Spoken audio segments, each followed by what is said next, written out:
Step 7. Humbly ask God to remove our shortcomings. In Step 7, we asked our higher power to work in our lives, believing that God knows what is right for us better than we do ourselves. This required complete surrender, an action even more pronounced than our initial surrender. To take Step 7, we needed to get out of God's way. We asked for freedom from anything that limited our recovery and inhibited our relationship with our higher power. Step 7 is the point where the first 6 steps come together. It is the gateway to a new way of life. It is as if in Step 1 we realized we had a garden thoroughly overrun by weeds. In Step 2, we realized we needed to help with it if our garden was to thrive. In Step 3, we decided to ask for help from the Master Gardener. In Step 4, we identified everything living in the garden. In Step 5, we told our neighbor and the Master Gardener exactly what we had found. In Step 6, we specifically identified the weeds and became willing to rid ourselves of them. And here in Step 7, we sought the aid of the Master Gardener to remove them. Step 7 is about humility. Let us first consider what is meant by humility, the fundamental principle of the 12 steps. The basic ingredients of humility are unpretentiousness and a willingness to submit to a higher power's will. Through experience, we have found that most addicts come to the program with little or no humility. Unless we find a way to practice and develop this principle, we stand little chance of remaining clean and sober, much less of becoming truly happy.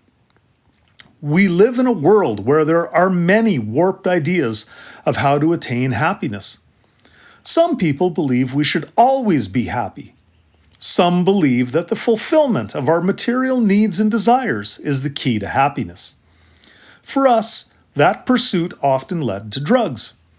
Some of us thought that if we had everything, then we would be free to begin our quest for culture and character, true happiness and serenity. Materialism seemed to tell us that we had to rely on our wits and inventiveness to provide the things necessary for happiness.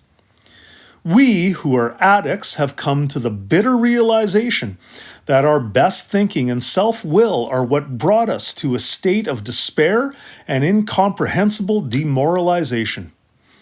Our plans and methods didn't work. We demanded more than our share of wealth, prestige, and love. When things seemed to be going our way, we got loaded to celebrate or to dream more dreams. When our plans went up in smoke, either because we had simply failed or because we had never really taken any action towards realizing our goals, we got loaded and searched for an unfeeling, uncaring oblivion. The bottom line was a lack of humility.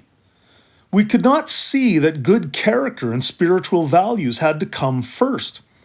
We had it backwards. We have found that material satisfaction and self-centered gratification of our desires are not the purpose of living.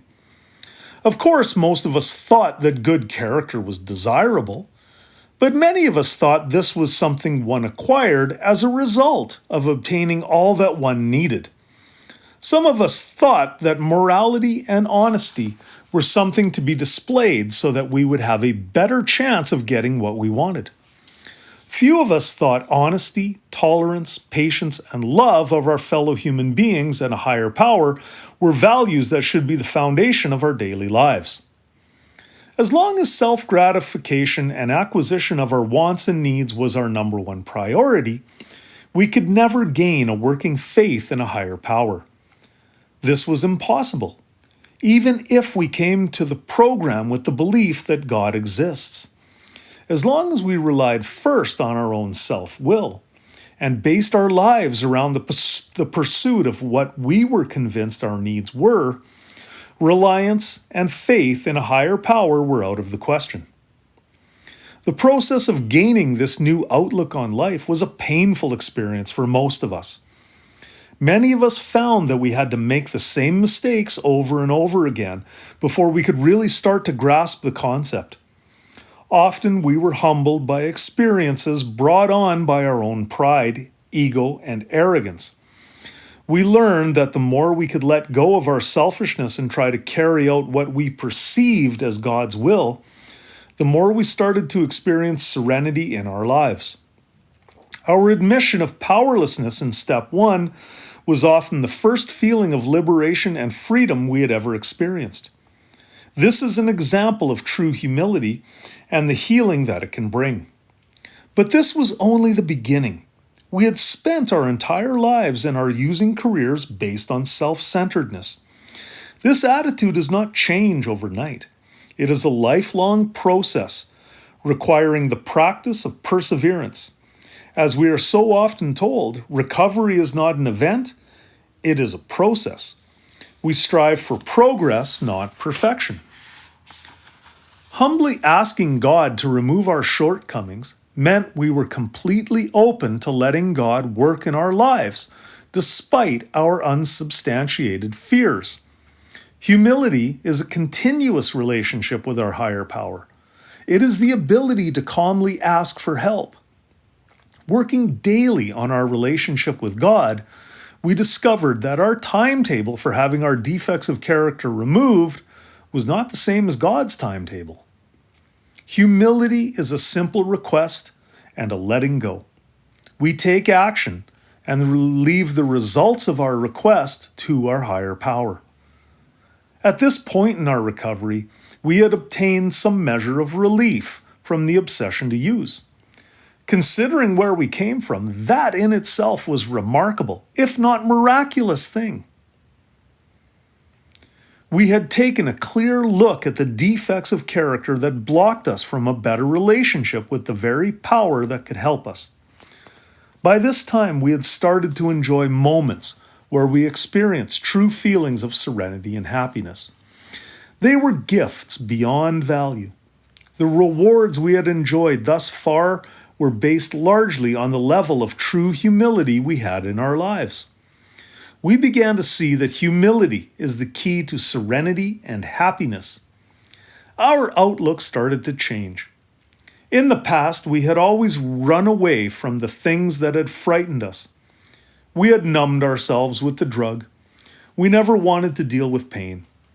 But now we began to realize that some suffering could, in fact, encourage growth and develop character.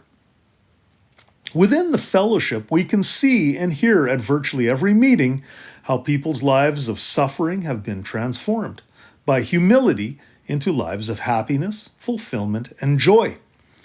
Our greatest flaws and shortcomings can become our greatest assets in helping others to recover from this disease. Pain seems to be the price of admission. But we always seem to get many more rewards than we had hoped for or expected. As the process continues, it gets easier for fear to pain less and desire humility more. As the process continues, it gets easier to fear pain less and desire humility more. This pain is the pain of building character. We no longer hide behind a cloud of smoke whenever life presents us with an opportunity for spiritual growth. One of the joys of being clean is the return of the full range of human emotions. Early on, we often confused feelings with defects of character. As our emotions returned with a new force, they frightened and disoriented us. We had not yet learned what to do with them. Some of us even asked our higher power to take them from us. This was not only futile, but also dangerous.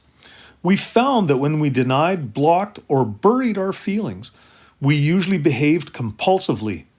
Compulsive behavior can lead us to other addictions. When we acknowledged and accepted our feelings, we behaved moderately. We ran less risk of relapsing or of switching addictions. The practice of humility led to healing. Step 7 was a powerful remedy taken with joy and humor. we now take ourselves less seriously. Shortcomings are human. Everyone has imperfections. In concert with God, we have grown in serenity. We have choices about how we will behave because we are no longer locked into old patterns of action by resentment and fear.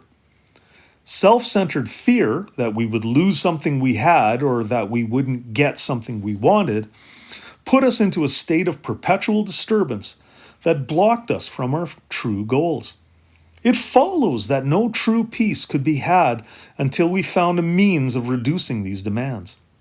We asked for faith with faith and gained clarity about God's will for us. Whenever we are suffering, we pause and check to see if we have been at fault. If we have been at fault, we ask God to remove our defects of character. If we haven't, we ask God to give us the serenity to accept the things we cannot change. To be humble is to be genuinely accepting. The true humility we acquired in step 7 gave us the ability to look calmly back through our lives and see where we had done harm.